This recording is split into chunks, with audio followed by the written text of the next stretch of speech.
है और भारत किसी के सामने झुकता नहीं है।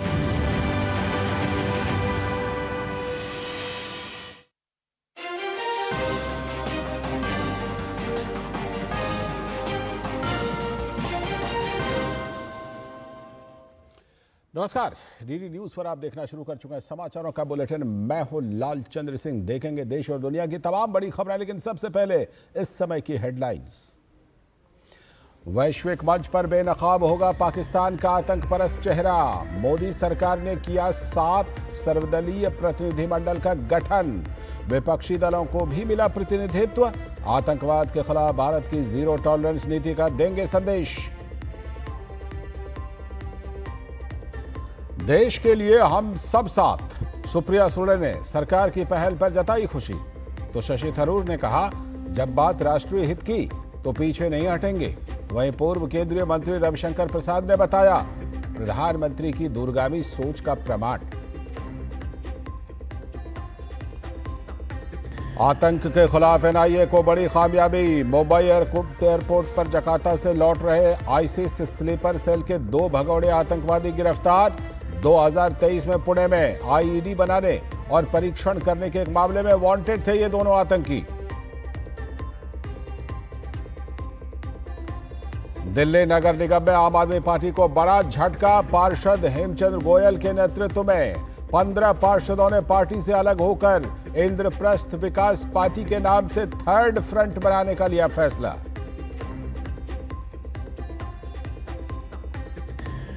और पूरा देश कर रहा है सेना के शौर्य को नमन। अलग अलग हिस्सों में निकाली जा रही है तिरंगा यात्रा। लोग बढ़ चढ़कर ले रहे हैं हिस्सा।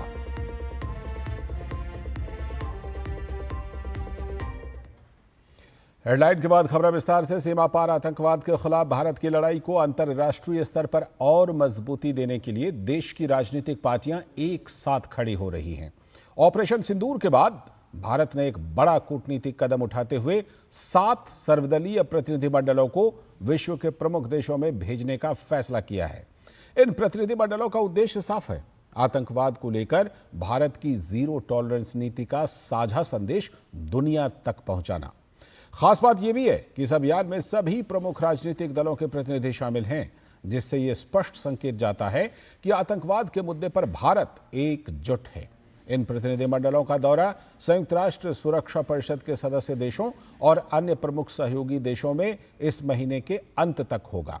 प्रतिनिधिमंडलों का नेतृत्व करने वाले सांसद में शशि थरूर कांग्रेस के, रविशंकर प्रसाद भारतीय जनता पार्टी, संजय कुमार झा जनता दल यूनाइटेड, बैजयंत पांडा भारतीय जनता पार्टी, कनिमोझी करुणानिधि डीएमके, सुप्रिया सुले राष्ट्रवादी कांग्रेस पार्टी शरद पवार गुट और श्रीकांत एकनाथ शिंदे शिवसेना का नाम शामिल है। राजनीतिक दुनिया से ये 7 बड़े और जाने माने नाम भले ही अलग अलग राजनीतिक दलों के हैं, लेकिन ये भारत की आतंकवाद के खिलाफ जीरो टॉलरेंस नीति की प्रतिबद्धता को पुरजोर तरीके से दुनिया के सामने रखेंगे। तो संसदीय कार्य मंत्री किरेन रिजिजू ने एक सोशल मीडिया पोस्ट में प्रतिनिधिमंडल के गठन के बारे में जानकारी दी। एक्स पर एक पोस्ट में उन्होंने लिखा, सबसे अहम पलों में भारत एकजुट खड़ा होता है। 7 सर्वदलीय प्रतिनिधिमंडल जल्द ही प्रमुख साझेदार देशों का दौरा करेंगे और आतंकवाद के प्रति जीरो टॉलरेंस का हमारा साझा संदेश वहां ले जाएंगे। यह राजनीति से ऊपर और मतभेदों से परे राष्ट्रीय एकता का शक्तिशाली प्रतीक है।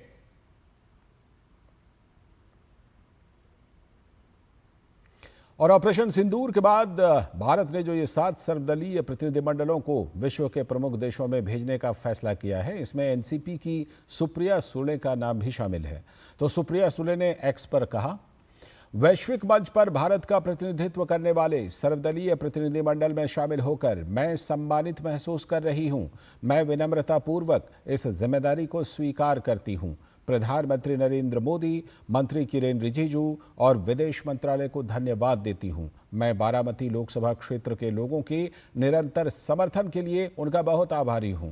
हमारा मिशन आतंकवाद के खिलाफ जीरो टॉलरेंस के प्रति भारत की एकजुटता और अटूटता का संदेश देना है। हम एक राष्ट्र के रूप में खड़े हैं, गर्व, मजबूत और अडिग। जय हिंद। और एक डेलीगेशन की अगुवाई कर रहे कांग्रेस के सांसद शशि थरूर ने सोशल मीडिया प्लेटफॉर्म एक्स पर पोस्ट कर लिखा, मैं भारत सरकार द्वारा हाल की घटनाओं पर हमारे राष्ट्र के दृष्टिकोण को प्रस्तुत करने के लिए दुनिया की 5 प्रमुख राजधानियों में से एक सर्वदलीय प्रतिनिधिमंडल का नेतृत्व करने के लिए आमंत्रित किए जाने से सम्मानित महसूस कर रहा हूं। जहां राष्ट्रीय हित की बात हो और मेरी सेवाओं की आवश्यकता हो तो मैं पीछे नहीं रहूंगा। जय हिंद।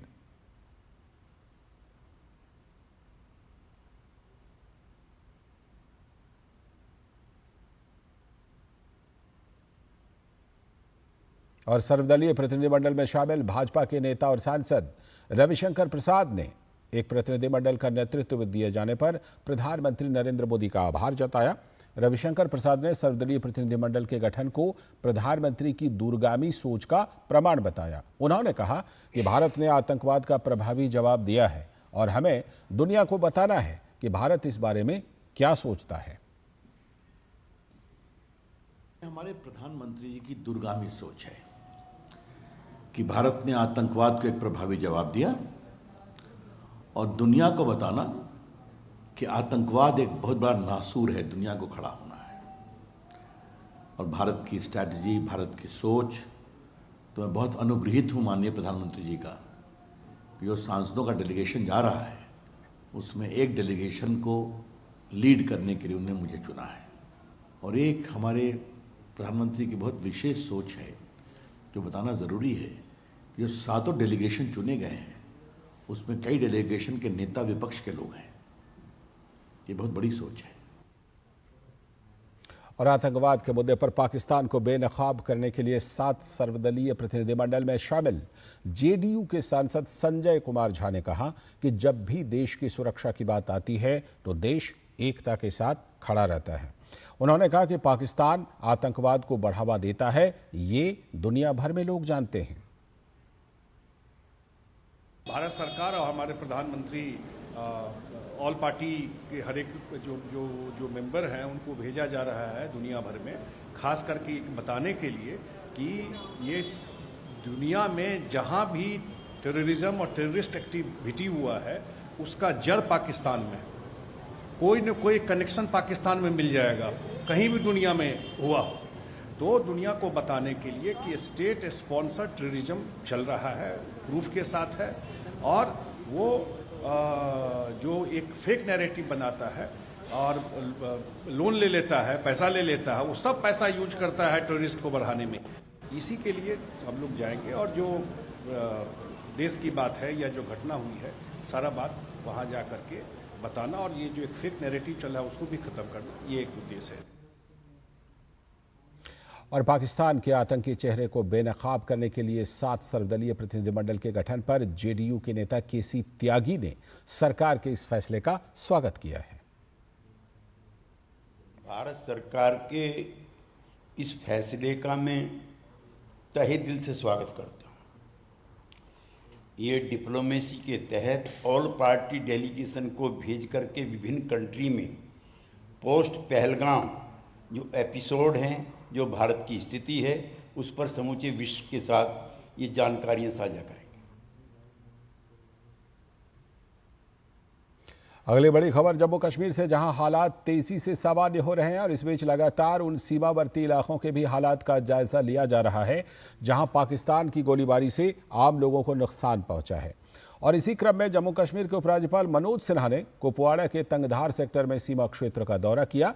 उपराज्यपाल ने पाकिस्तानी सेना द्वारा बिना उकसावे के की गई गोलीबारी से हुए नुकसान का आकलन किया, स्थानीय लोगों से बातचीत कर उनकी समस्याएं सुनी और सरकार की ओर से मिल रही मदद के बारे में भी जानकारी दी।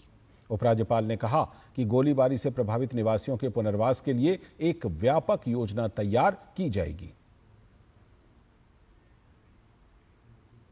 यहाँ एडवर्सरी के द्वारा जो सेलिंग हुई है उससे काफ़ी लोगों के घर और कमर्शियल प्रॉपर्टी डैमेज हुई है। आज प्रशासन के अपने सीनियर ऑफिसर के साथ मैंने उसको विजिट भी किया है, देखा है अपनी आंखों से, यहाँ के लोगों से इंटरेक्शन करके उनकी समस्याओं को समझने की कोशिश की है। एक तो प्रशासन के अपने साथियों का मैं बहुत आभारी हूँ जिन्होंने बहुत कठिन परिस्थिति में भी सदैव मौके पर डटे रहे और आवाम को कोई कठिनाई न हो, इसका उन्होंने भरपूर प्रयास किया।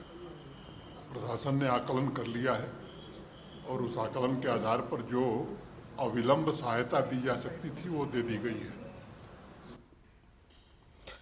और आम लोगों से मिलने के बाद उपराज्यपाल सेना के जवानों से भी मिले और उन्होंने जवानों की वीरता, पराक्रम और मां भारती के प्रति समर्पण को नमन किया। उपराज्यपाल ने कहा कि पूरी दुनिया ने भारतीय सशस्त्र बलों की बहादुरी देखी है, जिससे डरकर दुश्मन देश पूरी दुनिया में गिड़गिड़ाने लगा।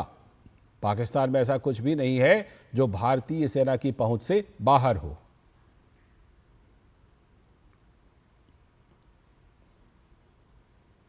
पूरी दुनिया ने देखा है भारतीय सेनाओं की बहादुरी को, और तब वो पूरी दुनिया में घूम घूम करके गुहार लगाना शुरू किया उसने। हम युद्ध के समर्थक कभी नहीं है, शांति से जीना चाहते हैं। आज दुनिया की हम 5वीं बड़ी अर्थव्यवस्था है और कुछ दिनों में 4थी बड़ी अर्थव्यवस्था बनना चाहते हैं। हम एक विकसित भारत का सपना लेकर के चल रहे हैं, लेकिन पड़ोसी जो है वो केवल कर्ज के आधार पर मानवता को ही समाप्त करने पर उतारू है। मैं समझता हूँ कि जो जवाब दिया गया है शायद उसे सबक मिल गई होगी। पाकिस्तान के अंदर ऐसा कुछ भी नहीं है जो भारत की सेनाओं के जद में नहीं है। मैं फिर से आप सबकी बहादुरी को, आप सबके शौर्य और पराक्रम को और भारत माता के प्रति आपकी निष्ठा को सलाम करता हूँ। अगली खबर, उपराष्ट्रपति जगदीप धनखड़ ने आज भारत मंडपम में आयोजित जयपुरिया इंस्टीट्यूट ऑफ मैनेजमेंट के वार्षिक दीक्षांत समारोह में भाग लिया। अपने संबोधन में उपराष्ट्रपति ने ऑपरेशन सिंदूर की सफलता के लिए सेना के जवानों और प्रधानमंत्री मोदी के नेतृत्व की सराहना की। उन्होंने कहा कि सेना ने लश्कर ए तैयबा और दूसरे आतंकी संगठनों के मुख्यालय पर हमला किया, जिसे दुनिया ने भी देखा। उन्होंने कहा कि ये ऐसी कार्रवाई थी जिसमें आम नागरिकों को नुकसान नहीं पहुंचा। My salutations to our armed forces and visionary leadership of Prime Minister Narendra Modi for remarkable success of ongoing Sindoor operation.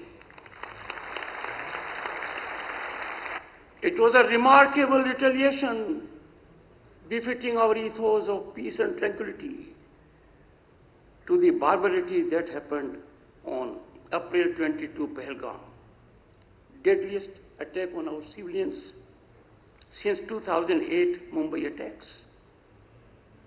The Prime Minister of the country, Shri Narendra Modi, sent a message from India's heartland, Bihar, to the entire global fraternity. Those were not empty words. The world has now realized. और उपराष्ट्रपति जगदीप धनखड़ ने विकास पर बात करते हुए कहा कि भारत दुनिया का वो देश है जहां निवेश के अपार अवसर हैं। उन्होंने कहा कि आज देश का हर क्षेत्र विकास कर रहा है। लोग पहली बार देश में विकास होता देख रहे हैं। उपराष्ट्रपति ने एआई को चुनौती के साथ साथ अवसर भी बताया। Accessibility and affordability of education for all in democracy is fundamental. Democracy cannot blossom, cannot be nurtured if there is no education available. But that education has to be quality education. That education has to be beyond getting credentials of degrees. My message to corporates: invest in education. If you invest in education, you are investing in your future. You are investing also for growth of your industry. You are investing for skill. You are investing for national gain. वक्त आ गया एक छोटे से break का। Break के बाद लौटेंगे तो देखेंगे कुछ और बड़ी खबरें।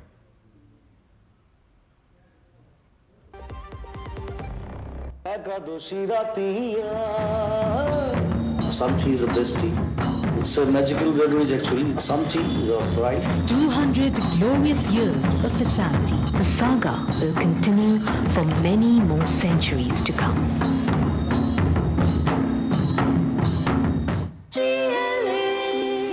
जो लक्ष्य चुना था समझ आने लगा है। GLA यूनिवर्सिटी, उच्च लक्ष्य की निश्चित प्राप्ति। स्वागत है। ब्रेक के बाद ब्राजील के दौरे पर पहुंचे केंद्रीय परिवहन मंत्री नितिन गडकरी ने साओ पाउलो में डायनेमिक भारतीय प्रवासियों के साथ बातचीत की। केंद्रीय मंत्री ने वैश्विक मंच पर भारत की उल्लेखनीय प्रगति, मजबूत आर्थिक विकास और विश्व स्तरीय बुनियादी ढांचे से लेकर अंतर्राष्ट्रीय साझेदारी और विस्तार के बारे में प्रवासी भारतीयों के साथ चर्चा की।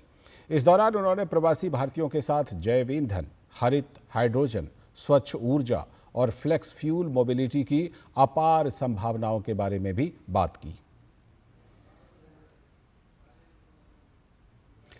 केंद्रीय बिजली और आवास एवं शहरी मामलों के मंत्री मनोहर लाल 19 मई को होने वाली ब्रिक्स ऊर्जा मंत्रियों की बैठक में भाग लेने के लिए ब्राजील की आधिकारिक यात्रा पर गए हैं।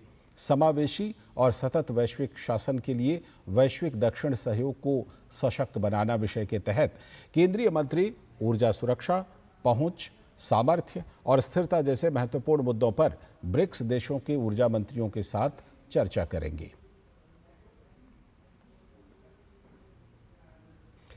आज की एक बड़ी खबर दिल्ली से, एमसीडी से जुड़ी खबर। दिल्ली नगर निगम में आम आदमी पार्टी को बड़ा झटका लगा है। पार्षद हेमचंद्र गोयल के नेतृत्व में करीब 15 पार्षदों की शनिवार को बैठक हुई और इसमें कई फैसले लिए गए। सभी पार्षदों ने थर्ड फ्रंट बनाने का निर्णय लिया, जिसका नेतृत्व मुकेश गोयल को देने का फैसला किया गया है। नया दल इंद्रप्रस्थ विकास पार्टी के नाम से बनेगा। अभी भाजपा के पास 117 सदस्य हैं और आम आदमी पार्टी के पास 113 सदस्य, तो वहीं कांग्रेस के पास 8 पार्षद हैं। इस नए थर्ड फ्रंट का नाम इंद्रप्रस्थ विकास पार्टी दिया गया है। इनमें हेमंत चंद गोयल, दिनेश भारद्वाज, हिमानी जैन, उषा शर्मा, साहिब कुमार, राखी कुमार, अशोक पांडे, राजेश कुमार, अनिल राणा, देवेंद्र कुमार और हिमानी जैन के नाम शामिल हैं। पिछले ही महीने दिल्ली नगर निगम में चुनाव हुए थे, जिसमें बीजेपी ने बाजी मारी थी। बीजेपी के पार्षद राजा इकबाल सिंह दिल्ली के नए मेयर बने हैं।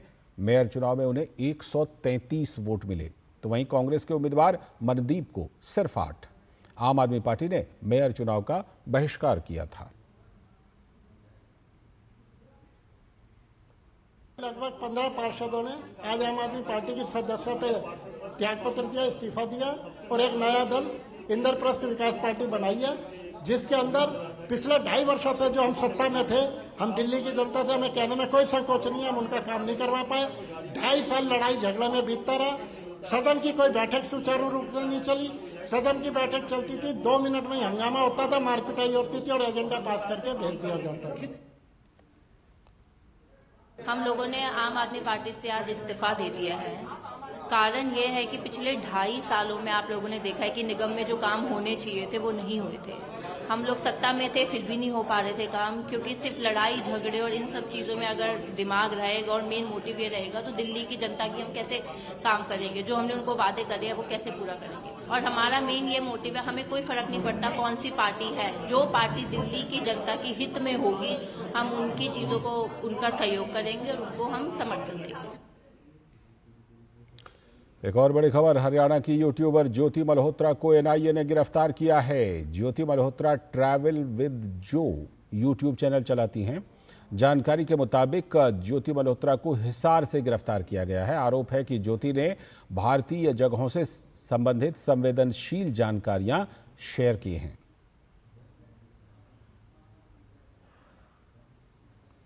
हरियाणा के कैथल के मस्तगढ़ गांव से 25 साल के युवक देवेंद्र सिंह को पाकिस्तान की खुफिया एजेंसी आईएसआई के लिए जासूसी करने के आरोप में गिरफ्तार किया गया है।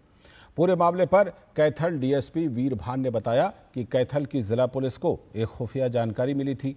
उस आधार पर स्पेशल डिटेक्टिव स्टाफ ने गांव मस्तगढ़ चीका निवासी देवेंद्र पुत्र नरवाल सिंह को गिरफ्तार किया है। वीरभान ने कहा कि आरोपी आईएसआई एजेंसी को भारत पाकिस्तान के बीच चल रहे विवाद की जानकारी देता था और समय समय पर पाकिस्तानी सेना और आईएसआई को ऑपरेशन सिंदूर के बारे में भी जानकारी देता था।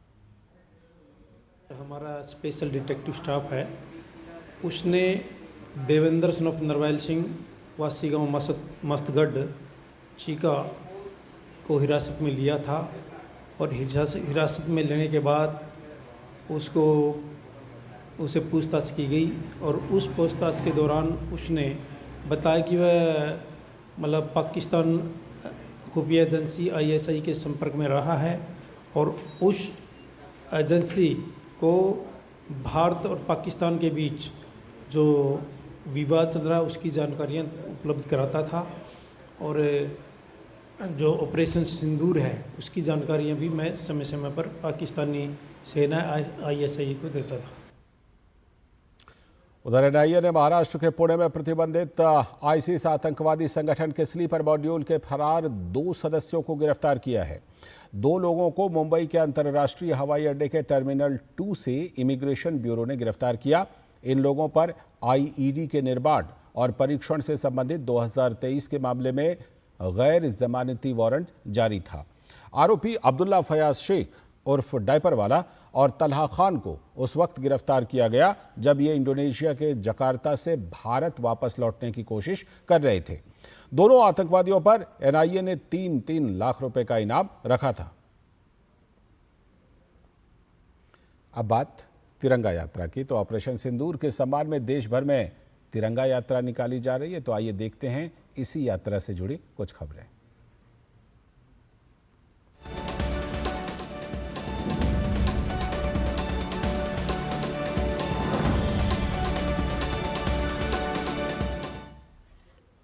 ऑपरेशन सिंदूर की सफलता और भारतीय सैनिकों के सम्मान में जम्मू कश्मीर के डोडा में महिलाओं ने तिरंगा रैली में भाग लिया। लोगों ने इंडियन आर्मी और भारत माता की जय के नारे भी लगाए। तिरंगा रैली के जरिए डोडा के स्थानीय लोगों ने देश के वीर जवानों की गरिमा, शौर्य और पराक्रम को सलाम किया। उत्तर प्रदेश के जनपद बलरामपुर में भी भारतीय सेना के शौर्य, वीरता एवं सम्मान के लिए तिरंगा यात्रा का आयोजन किया गया। तिरंगा यात्रा में भाजपा अवध क्षेत्र के क्षेत्रीय अध्यक्ष कमलेश मिश्रा सहित जिले के सभी भाजपा विधायक सहित बड़ी संख्या में महिलाएं, व्यापारी और स्थानीय लोगों ने भाग लिया। रमना पार्क से शुरू हुई तिरंगा यात्रा पूरे नगर में भ्रमण करती हुई वीर विनय चौराहे पर अमर शहीद वीर विनय के प्रतिमा के समक्ष देश की एकता एवं अखंडता के संकल्प के साथ समाप्त हुई। तिरंगा यात्रा में शामिल लोगों ने कहा कि सेना के जवानों की वीरता और बलिदान को कभी नहीं भुलाया जा सकता। यात्रा में शामिल महिलाओं ने कहा कि ऑपरेशन सिंदूर की सफलता ने सभी भारतीय लोगों का सर गर्व से ऊंचा कर दिया है। और गुजरात के अहमदाबाद में भी ऑपरेशन सिंदूर की सफलता और भारतीय सेना के अदम्य साहस के सम्मान में तिरंगा यात्रा का आयोजन किया गया। गुजरात के मुख्यमंत्री भूपेंद्र पटेल ने अन्य भाजपा कार्यकर्ताओं के साथ तिरंगा शौर्य सम्मान यात्रा का नेतृत्व किया।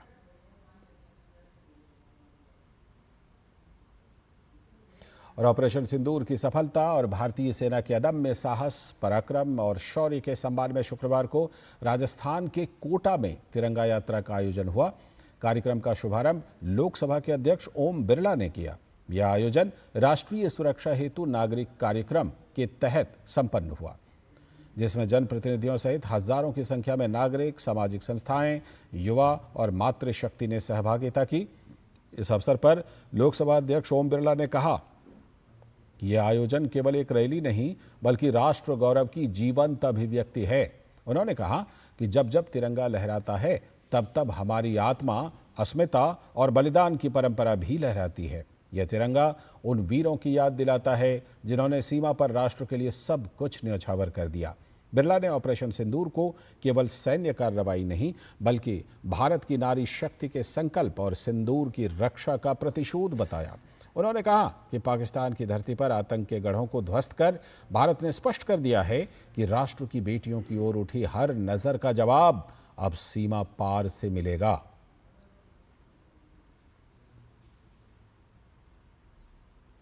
और हरियाणा के फतेहाबाद जिले में आज भारतीय सेना के अदम्य साहस और ऑपरेशन सिंदूर की ऐतिहासिक सफलता के सम्मान में एक भव्य तिरंगा यात्रा निकाली गई।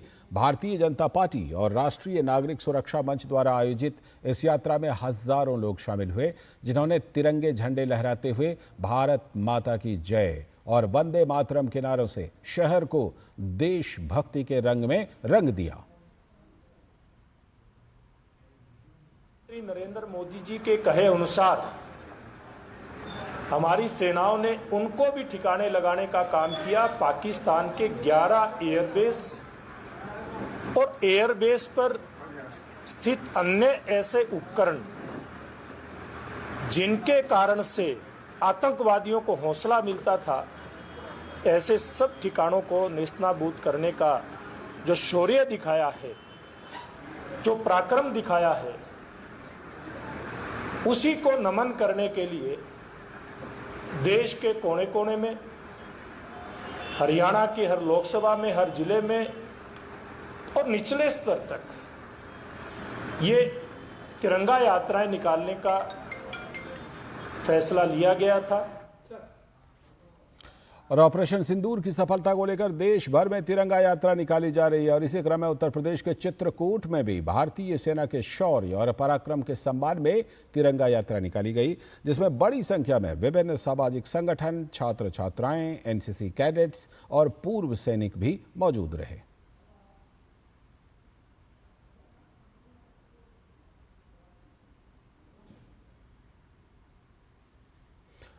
और उत्तराखंड के हल्द्वानी में ऑपरेशन सिंदूर की सफलता को लेकर तिरंगा यात्रा निकाली गई। राज्य के मुख्यमंत्री पुष्कर सिंह धामी भी इस यात्रा में शामिल हुए। इस दौरान लोगों में काफी उत्साह नजर आया।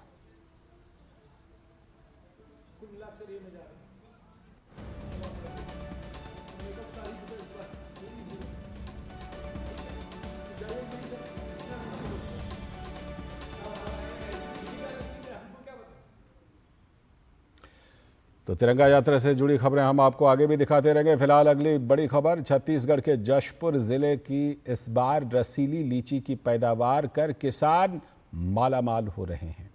रसीली लीची की इस बार रिकॉर्ड पैदावार के साथ ही बाजारों में अपनी खास मौजूदगी भी है। तो देखिए डीडी न्यूज के संवाददाता सोमेश पटेल की छत्तीसगढ़ से ये खास रिपोर्ट। लीची की खेती ने बदली छत्तीसगढ़ के जशपुर की तस्वीर। ऐसा कोई घर नहीं जहां लीची का पौधा नहीं। लीची की खेती से बरस रहा है मुनाफा।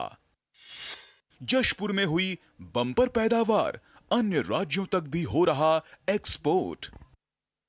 छत्तीसगढ़ के जशपुर की मिट्टी और मौसम दोनों ही लीची की खेती के लिए अनुकूल माने जाते हैं। यही वजह है कि यहाँ हर साल लीची की अच्छी पैदावार होती है। लेकिन इस बार किसानों के चेहरों पर मुस्कान कुछ खास है, क्योंकि पैदावार के साथ साथ बाजार में मांग और दाम दोनों ही उम्मीद से बेहतर हैं। जशपुर के पत्थल गांव क्षेत्र में लीची का उत्पादन होता है और ये यहाँ का एक प्रमुख कृषि उत्पाद है। जशपुर जिले में इस बार लीची की फसल ने किसानों की मेहनत को फलदायी बना दिया है। न सिर्फ जशपुर और आसपास के जिलों में, बल्कि रायपुर, दुर्ग, बिलासपुर जैसे प्रमुख शहरी इलाकों में भी यहाँ की लीची की भारी मांग है। यही नहीं, झारखंड और ओडिशा जैसे पड़ोसी राज्यों में भी जशपुर की लीची तेजी से पहुंच रही है। शुरू फल निकला रहे हैं तो उस समय रेट अच्छा रहता है, कम से कम 15 से 20 रुपया दर्जन, और नहीं पर भी 10 रुपये दर्जन इससे पहले हम बेचे हैं। लीची हम लोग दूर दूर दूसरे प्रदेश में भेजते हैं, वहाँ से लेने भी आते हैं, हम लोग मौका में पहुँचा भी देते हैं। और लीची का इसी एरिया में मौसम अच्छा रहता है, इसके लिए उत्पादन मेरे हिसाब से पेड़ के ऊपर 5,000 6,000 ऐसे आता है मेरे हिसाब से। वहीं किसान कह रहे हैं कि इस बार फसल बहुत बढ़िया हुई है। लीची का आकार भी अच्छा है और स्वाद भी। बाजार में यह लीची आसानी से 150 से 300 रुपए दर्जन तक बिक रही है। आमदनी पहले से ज्यादा हो रही है। इसी प्रकार अन्य किसान बताते हैं कि इन दिनों बाजार में लीची की भरपूर आवक हो रही है। वहीं व्यापारी और ग्राहक भी लीची को खूब पसंद कर रहे हैं। डिमांड बहुत है, लीची आते ही बिक जाती है। बाहर के व्यापारी भी अब जशपुर से लीची मंगवाने लगे हैं। इससे यहाँ के किसानों को फायदा हो रहा है। यहाँ से लीची उत्तर प्रदेश, झारखंड, उड़ीसा दूर दूर तक जाता है और एक पेड़ से लगभग 5,000 तक मुनाफा होता है। मार्केट तो बहुत अच्छा है सर इस बार का, गर्मी की वजह की वजह से। अभी 100 रुपये भी बिक रहा है, 80 रुपये भी बिक रहा है, 70 रुपये भी बिक रहा है, 20 रुपये दर्जन के हिसाब से भी बिक रहा है। बाहर क्षेत्र में अच्छा है सर, रायपुर भी जाता है लीची, बिलासपुर भी जाता है, दुर्ग की तरफ भी जाता है, पत्थलगांव भी जाता है, रांची भी जाता है, कोरबा जाता है और झारखंड तरफ भी जाता है, उड़ीसा भी जाता है। छत्तीसगढ़ का जशपुर पहाड़ों की गोद में बसा है। पूरा जशपुर इन दिनों लीची की मिठास से महक रहा है। हर बगीचे में इन दिनों लालिमा खिली हुई है। हर किसान के चेहरे पर मुस्कान है। इस साल रसीली लीची ने पैदावार के सारे रिकॉर्ड तोड़ दिए हैं। देश भर में इसकी मांग है और किसानों का आत्मविश्वास आसमान छू रहा है। छत्तीसगढ़ की जशपुर की रसीली लीची इस बार न सिर्फ खेतों को गुलजार कर रही है बल्कि किसानों की किस्मत भी चमका रही है। रिकॉर्ड पैदावार, शानदार गुणवत्ता और बाजार में जबरदस्त मांग, इन सब ने लीची की इस फसल को ऐतिहासिक बना दिया है। अब जशपुर की लीची केवल स्वाद नहीं बल्कि एक ब्रांड बन चुकी है जिसकी गूंज छत्तीसगढ़ से निकलकर देश के कोने तक पहुंच रही है। Somesh Patel, DD news, Chhattisgarh. तो ये हुई बात लीची की, और अब आइए देखते हैं हमारा विशेष कार्यक्रम जन जन के प्रधानमंत्री।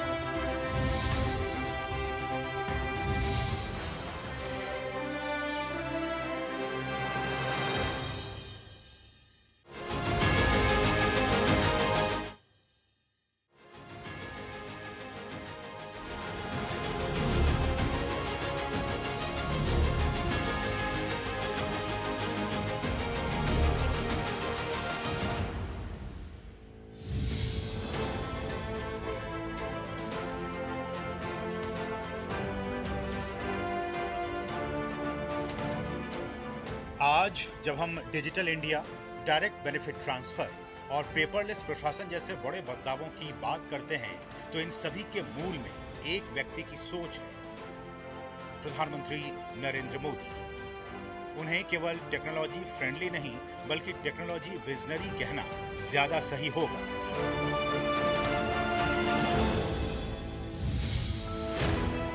पर यह सफर सिर्फ प्रधानमंत्री बनने के बाद शुरू नहीं हुआ।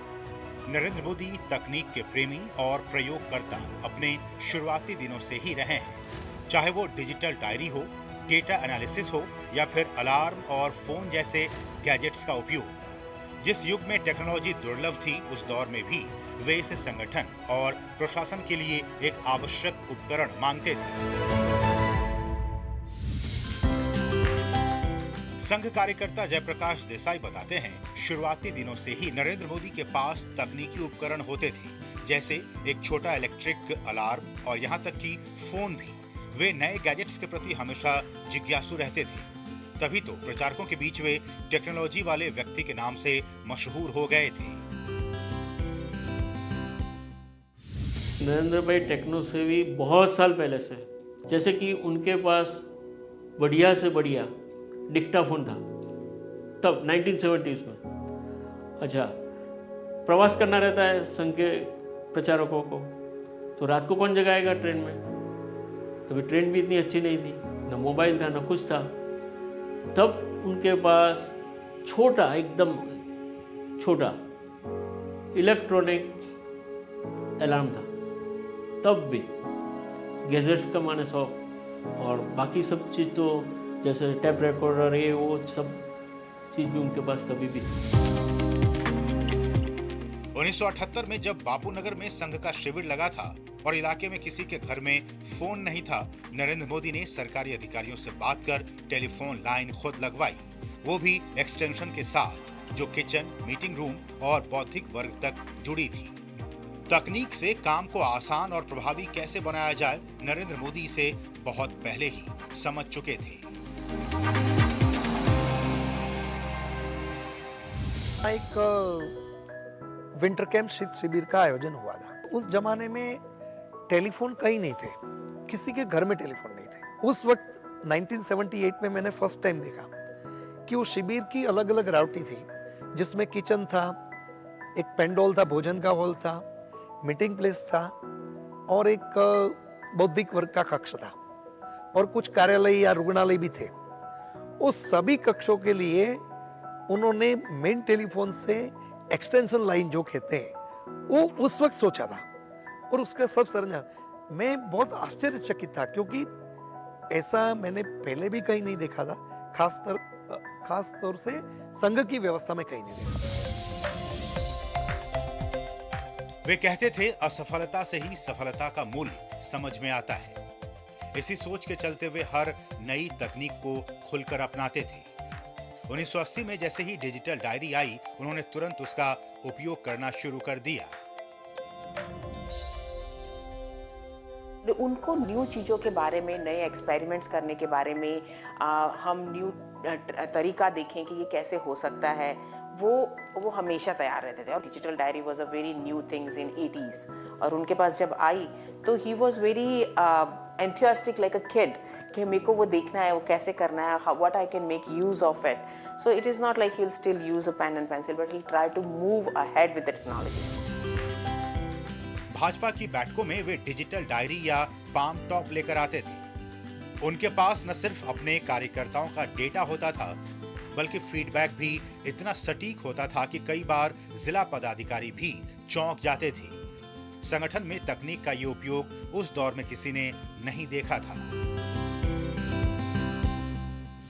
भारतीय जनता पार्टी में पार्लियामेंट्री बोर्ड की जब बैठक होती थी और मुख्यमंत्री के समक्ष अलग अलग जिले के पदाधिकारी उनका जिले का विवरण लेके आते थे, नरेंद्र भाई हाथ में छोटा सा डिजिटल डायरी हो या पाम टॉप हो वो रखते थे। उनके पास उनका पूरा डेटा एकदम हैंडी रहता था। सिर्फ डेटा नहीं, डेटा में से सामने आए हुए कार्यकर्ता को क्या फीडबैक देना है।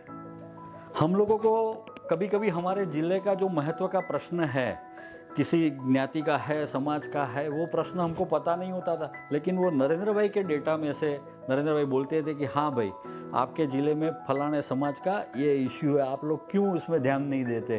तो टेक्नोलॉजी का संगठन का में कैसे यूज़ करना वो नरेंद्र भाई बखूबी से जानते थे। 1995 में जब पहली बार गुजरात में भाजपा की सरकार बनी, नरेंद्र मोदी ने कार्यकर्ताओं का डेटा इकट्ठा करने के लिए विशेष डॉस आधारित सॉफ्टवेयर तैयार करवाया। वे हर रात उस डेटा से रिपोर्ट मांगते और उसी के आधार पर कार्यकर्ताओं की जिम्मेदारी तय करते। ये उस युग की कल्पना से कहीं आगे की सोच थी। उन्होंने स्पेशल एक सॉफ्टवेयर 95 में डोज बेस्ड सॉफ्टवेयर बनवाया था। तो पूरे डोज बेस्ड सॉफ्टवेयर में हमने डेटा एंट्री की, जितने भी बायोडेटा कार्यकर्ता के आए थे पूरे प्रदेश में से, और इसके आधार से अलग अलग रिपोर्ट कार्यकर्ताओं के जनरेट करके किसको क्या दायित्व देना चाहिए, वो सॉफ्टवेयर आधारित जो डेटा रिपोर्ट्स बनते थे उसमें एनालिसिस करने का उनका एक अलग नज़रिया उस टाइम मैंने देखा था। उनका मानना था कि एक टेक्नो सेवी पीढ़ी तैयार करनी होगी। प्रशासन को पेपर फ्री और पारदर्शी बनाने के लिए तकनीक जरूरी है। विदेश यात्राओं में वे दर्शनीय स्थलों से ज्यादा टेक्नोलॉजी को जानने पर जोर देते थे। यही सोच उन्होंने कार्यकर्ताओं में भी बोई। हमारे यहाँ गुजरात में कंप्यूटराइजेशन बहुत कम था। अगर आप 2005 से 2010 तक देखो, उन्होंने जब स्टडी किया होगा तो ये देखा होगा कि भाई काफ़ी सारी कंट्रीज़ में काफ़ी टेक्नोलॉजी का इम्प्लीमेंटेशन हो चुका है। और इसकी वजह से मैंने देखा है कि वो जब भी ट्रैवल करते हैं तो इनका ये नहीं है कि वहाँ जाके कोई प्लेसेस की विज़िट करना है, मुझे घूमना है या देखना है। या तो मैं भी जब ट्रैवलिंग करती थी तो उनकी एडवाइस यही रहती थी कि वहाँ जाके हमको घूमना नहीं होता है, हमको सीख के आना है कि वो क्या नया ला रहा है, और हमको सिखा के आना है कि हम क्या सिखा सकते हैं। तकनीक के साथ नरेंद्र मोदी का ये सफर मुख्यमंत्री बनने से पहले ही शुरू हो चुका था। एक सोच, एक दृष्टि जो उन्हें समय से आगे रखती थी। न सिर्फ प्रधानमंत्री रहते हुए बल्कि जब वे गुजरात के मुख्यमंत्री थे तब भी उन्होंने तकनीक को प्रशासन का आधार बनाया।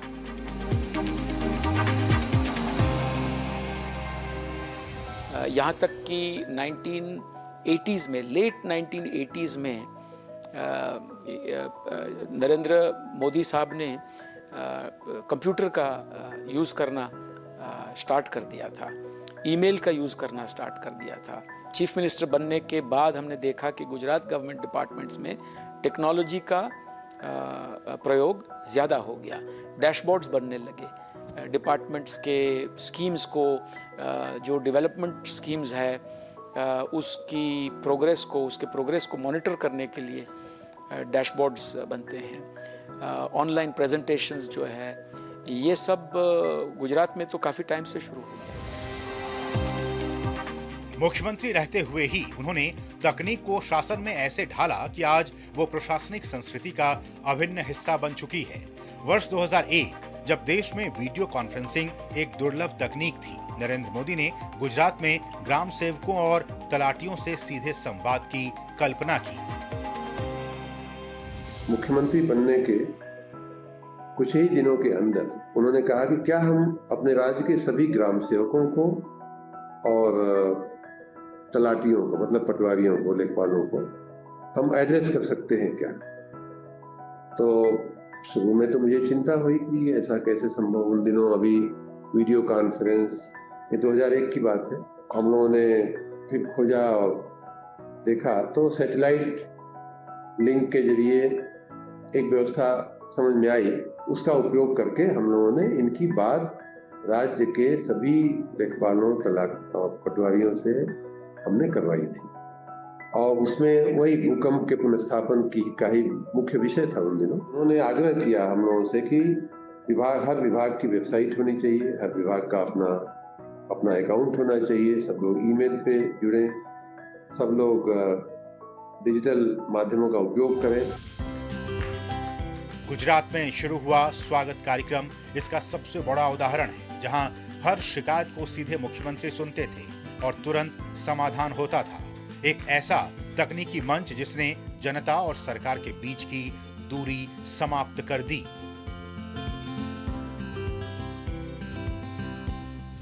स्वागत में सीएम साहब खुद बैठते थे और सारी लोगों की, कंज्यूमर्स की कंप्लेंट्स लेते। कुछ कंज्यूमर्स आते भी थे, वहाँ हाजिर रहते थे, और द वेरी फैक्ट कि किसी का केस स्वागत तक पहुँच गया वो सॉल्व हो जाता था। तो in terms of use of technology to solve everyday problems, ये एक बहुत डिजिटाइजेशन टेक्नोलॉजी। नरेंद्र मोदी के नेतृत्व में डिजिटल तकनीक सिर्फ शहरी भारत की नहीं बल्कि गांव-गांव तक पहुंची।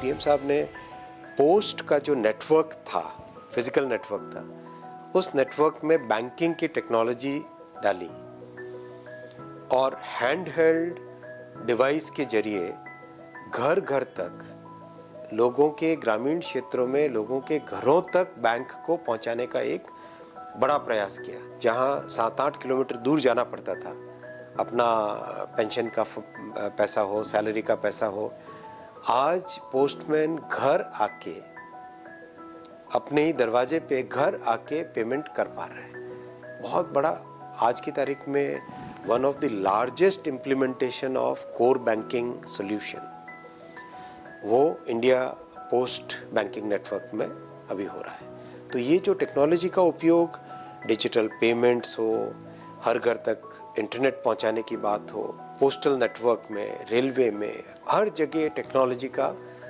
उपयोग पीएम साहब की एक बहुत बड़ी खासियत है। प्रधानमंत्री नरेंद्र मोदी ने चुनावी राजनीति में भी तकनीक का ऐसा प्रयोग किया जो देश में पहली बार देखा गया। 2014 का इलेक्शन जो लड़ा, उसमें टेक्नोलॉजी का भरपूर उपयोग उन्होंने किया, सोशल मीडिया का उपयोग किया। पूरा डेटाबेस जो एक उनके पास जो डेटा होता है इलेक्शन के लिए, वो भी सिस्टम उन्होंने बनाई। 2014 के इलेक्शन तक तो पूरे देश में एक ही पॉलिटिशियन था कि जिनके पास टेक्नोलॉजी और सोशल मीडिया का उपयोग करके वो इलेक्शन लड़ रहे थे। उसके बाद बहुत लोग आए। टेक्नोलॉजी का उपयोग करना और सोशल मीडिया का उपयोग पॉलिटिकल फील्ड में करना, ये तो उनसे सीखना चाहिए। एक छोटी सी मिस्ड कॉल और 11 करोड़ लोगों से सीधा जुड़ा, ये करिश्मा भी तकनीक और नरेंद्र मोदी की रणनीति का ही नतीजा था। जब अमित जी अध्यक्ष थे तो सदस्यता का नया अभियान करना था, तो उन्होंने भी नया सोच के गए लेकिन मोदी जी ने कहा नहीं, इसको भी डिजिटल बनाएंगे।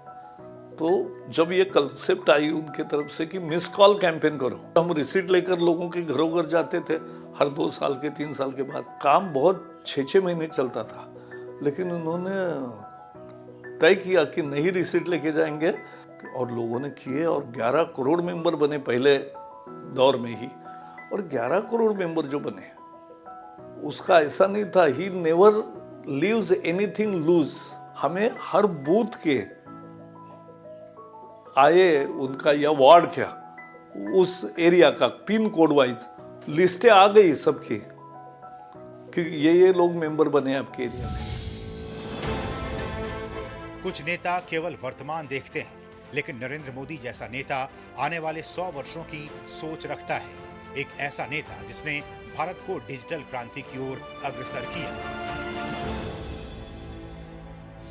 He made a suggestion that our strategy on artificial intelligence will revolve around AI for all. Using AI, we should solve problems and make life simpler for all the 1.4 billion population, which means even the remotest farmer in a village should feel the impact, or his problems should be solved using artificial intelligence. If we have to move forward towards Viksit Bharat in 2047, this is the leadership we need. आज Bharat digital की दिशा में लगातार तेजी से आगे बढ़ रहा है। नरेंद्र मोदी की डिजिटल पहल देश में तकनीकी क्रांति का सपना साकार कर रहा है। नरेंद्र मोदी का सपना देश को डिजिटल रूप से सशक्त समाज और ज्ञान की अर्थव्यवस्था में बदलने के लिए नए भारत की तकनीक को बढ़ावा देने का है, और इसी पहल को आज देश के 140 करोड़ की जनता आत्मसात कर रही है। इन बातों से ये स्पष्ट है कि नरेंद्र मोदी सिर्फ एक राजनेता नहीं, बल्कि एक टेक्नोलॉजी विजनरी है, जो भारत को डिजिटल युग में ले जाने के लिए पूरी तरह से प्रतिबद्ध हैं।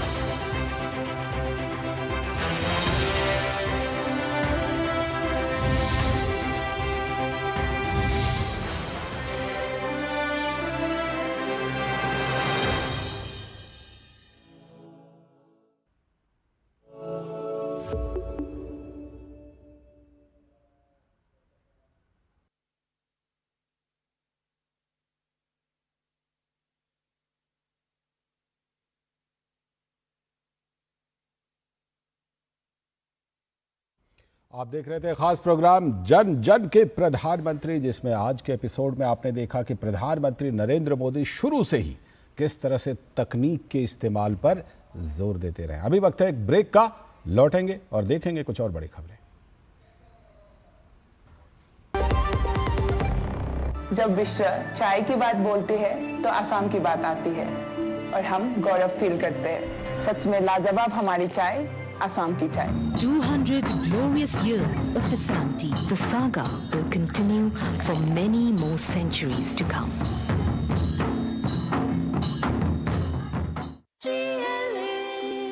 जो लक्ष्य चुना था समझ आने लगा है।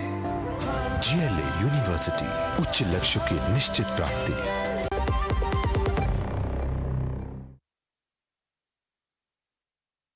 ब्रेक के बाद आगे की खबरों में राजस्थान के जयपुर में आयोजित रविनाथ महाराज की पुण्यतिथि के कार्यक्रम में आरएसएस के सरसंघ चालक डॉक्टर मोहन भागवत शामिल हुए। इस कार्यक्रम में राजस्थान की उप मुख्यमंत्री दिया कुमारी भी मौजूद रहीं। तो इस अवसर पर कार्यक्रम को संबोधित करते हुए सरसंघ चालक ने कहा कि भारत में त्याग की परंपरा रही है। दुनिया तब ही आपको सुनती है जब आपके पास शक्ति हो।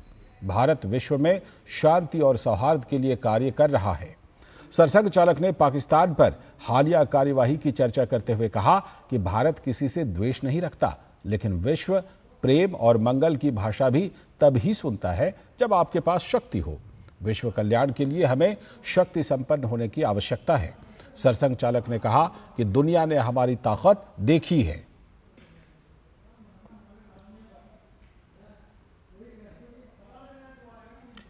अगली खबर, केंद्रीय मंत्री शिवराज सिंह चौहान ने गुवाहाटी में पंचायत एवं ग्रामीण विकास विभाग और कृषि विभाग द्वारा आयोजित एक कार्यक्रम में शिरकत की। इस मौके पर प्रधानमंत्री आवास योजना ग्रामीण के तहत 55,000 घरों का उद्घाटन किया गया। साथ ही लखीमी मिस्त्री पहल की भी शुरुआत की गई। इस अवसर पर असम में अतिरिक्त 3.76 लाख घरों के निर्माण को भी मंजूरी दी गई। शिवराज सिंह चौहान ने असम के मुख्यमंत्री द्वारा राज्य के विकास के लिए उठाए गए प्रयासों की जमकर तारीफ की। जनता की सेवा के लिए सरकार चलाते हैं। जनता की सेवा हमारे लिए भगवान की पूजा के बराबर है, इसलिए सरकार चला रहे हैं। प्रधानमंत्री जी के नेतृत्व में एक अभियान चल रहा है, एक वैभवशाली भारत, एक गौरवशाली भारत, एक संपन्न भारत, एक समृद्ध भारत और एक शक्तिशाली भारत, विकसित भारत के निर्माण का। और भारत अब कितना शक्तिशाली है ये पिछले दिनों बता दिया है। हम किसी को छेड़ते नहीं हैं, लेकिन अगर कोई हमें छेड़े तो उसे हम छोड़ते नहीं हैं। ये आज का भारत है। आर्थिक जगत से बड़ी खबर, भारत का विदेशी मुद्रा भंडार 9 मई को समाप्त हुए हफ्ते में $4.5 अरब बढ़कर 690.62 अरब डॉलर हो गया है। आरबीआई द्वारा शुक्रवार को जारी किए गए डेटा में ये जानकारी दी गई। विदेशी मुद्रा में अमेरिकी डॉलर के अलावा यूरो, पाउंड, येन आदि मुद्रा शामिल होती हैं। वहीं 9 मई को समाप्त हफ्ते में गोल्ड रिजर्व की वैल्यू $45 लाख बढ़कर 86.33 अरब डॉलर हो गई है।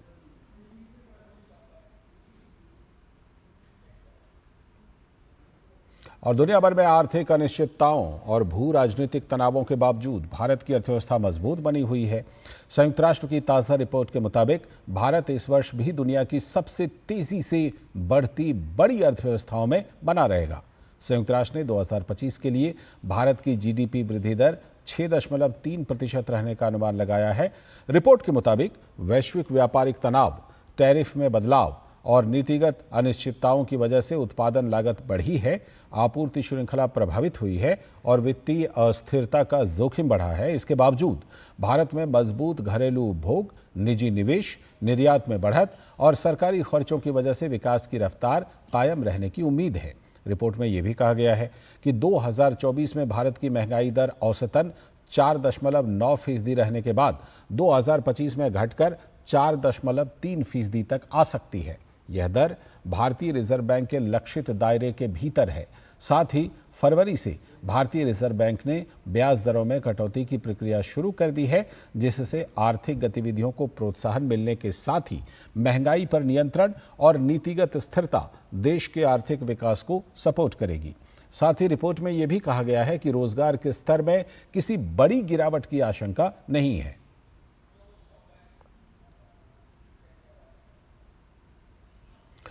मूडीज ने बढ़ते कर्ज और ब्याज के कारण अमेरिका की सॉवरेन क्रेडिट रेटिंग घटा दी है। विश्व की 3 प्रमुख क्रेडिट रेटिंग एजेंसियों में से एक मूडीज इन्वेस्टर्स सर्विस यानी मूडीज ने अमेरिका की क्रेडिट रेटिंग को AAA से घटाकर AA1 कर दिया है। यह निर्णय बढ़ते राजकोषीय घाटे, बढ़ते कर्ज और ब्याज दरों के कारण लिया गया है। इस कदम का अर्थ है कि अमेरिका को अब उधार लेने में अधिक ब्याज दरें चुकानी पड़ सकती हैं और निवेशकों का विश्वास कम हो सकता है। दूसरी ओर रिपब्लिकन्स को टैक्स बिल पास कराने में भी विफलता का सामना करना पड़ा है। हाउस ऑफ रिपब्लिकन्स शुक्रवार को बजट समिति के माध्यम से कर छूट और खर्च में कटौती के अपने बड़े पैकेज को आगे बढ़ाने में नाकाम रही। 16 के मुकाबले 21 मतों से टैक्स बिल को मुंह की खानी पड़ी। बजट समिति रविवार को फिर से प्रयास करने के लिए बैठक बनाने की योजना बना रही है। अंतर्राष्ट्रीय जगत की कुछ और बड़ी खबरें। रूस और यूक्रेन ने 1,000 कैदियों की अदला बदली पर सहमति जताई है। तुर्की के इस्तांबुल में रूस और यूक्रेन के प्रतिनिधिमंडलों के बीच शांति वार्ता के दौरान यह निर्णय लिया गया। रूस और यूक्रेन के बीच यह 3 साल से अधिक समय में पहली प्रत्यक्ष शांति वार्ता है। यूक्रेनी दल का नेतृत्व रक्षा मंत्री रुस्तम उमरोव ने किया। जबकि रूस के दल का नेतृत्व व्लादिमीर मेदेंस्की ने किया। वार्ता में यूक्रेन के राष्ट्रपति वोलोदिमीर ज़ेलेंस्की और रूस के राष्ट्रपति व्लादिमीर पुतिन शामिल नहीं हुए। रूसी प्रतिनिधिमंडल के प्रमुख मेदेंस्की ने कहा कि रूस बैठक के परिणामों से संतुष्ट है और बातचीत जारी रहेगी। इस बीच अल्बानिया में यूरोपीय नेताओं की एक बैठक में यूक्रेन के राष्ट्रपति वोलोदिमीर ज़ेलेंस्की ने वार्ता में प्रगति न होने पर रूस पर दबाव बनाने का आह्वान किया। अमेरिका की सुप्रीम कोर्ट से राष्ट्रपति डोनाल्ड ट्रंप को बड़ा झटका लगा है। सुप्रीम कोर्ट ने वेनेजुएला के लोगों के निर्वासन पर रोक लगा दी है। ट्रंप प्रशासन ने 18वीं सदी के युद्धकालीन कानून का इस्तेमाल कर वेनेजुएला के लोगों को जल्द से जल्द निर्वासित किए जाने का निर्णय लिया था, जिस पर अदालत ने अनिश्चित काल के लिए रोक लगाते हुए कहा कि इन लोगों को निर्वासन से पहले अपनी बात रखने का मौका मिलना चाहिए। सुप्रीम कोर्ट के इस फैसले पर राष्ट्रपति डोनाल्ड ट्रंप ने नाराजगी जताई। उन्होंने सोशल मीडिया प्लेटफॉर्म पर कहा कि सुप्रीम कोर्ट हमें अपराधियों को देश से बाहर निकालने की इजाजत नहीं देगा।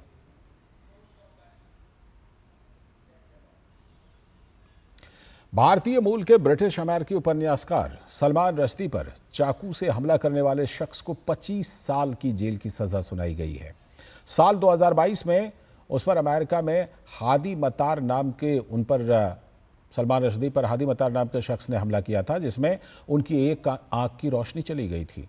कोर्ट ने फरवरी 2025 में सलमान रश्दी पर कई बार चाकू से हमला करने वाले न्यू जर्सी के इस शख्स को हत्या के प्रयास में दोषी करार दिया था। पश्चिमी न्यूयॉर्क राज्य के चौटाउक्वा काउंटी कोर्ट में 2 सप्ताह की सुनवाई के बाद मतार को दोषी करार दिया गया। यह हमला रश्दी के विवादास्पद उपन्यास द सैटेनिक वर्सेस के पहली बार प्रकाशित होने के 35 साल से भी ज्यादा समय के बाद हुआ था।